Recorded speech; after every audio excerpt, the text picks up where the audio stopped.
Masakit pakinggan, pero ito ang katotohanan ng buhay. Kaya kailangan mo tanggapin.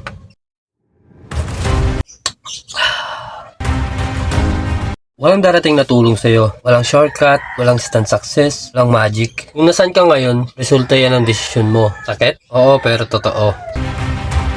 Maraming tao ang may parangarap. Tulad ko, gusto kong yumaman, gusto kong maging successful. Pero, hanggang salita lang kaya di nababago ang buhay ko. Pag nahihirapan, titigil. Pag napagod, susuko. Kapag natakot, atras ka na lang. Ganun na lang. Yan yung mga struggle natin sa buhay. Yan yung mga struggle na dapat natin maglabanan. Ito ang totoo.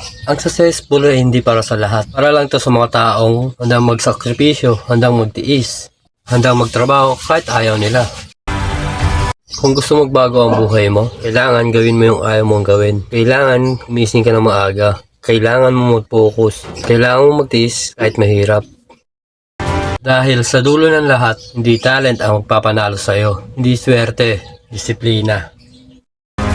Kung nasaktan ka sa video na to, good. Ibig sabihin, kailangan mong marinig to. Dahil hindi ka magbabago kung pinapakinggan mo lang ang gusto mong marinig. Gusto mong magbago? Magbabago ka kung tatanggapin mo ang katotohanan. Kung gusto mong masenso sa buhay, maging successful, o anuman gusto mong gawin, simulan mo na ngayon. At kung gusto mo ng mga video na magtutulak sa'yo para mag-level up, subscribe ka na sa channel na to. Ako si Colin Benvenida at tandaan, ang successful ay hindi para sa mahina ang loob, para sa mga taong hindi sumusuko.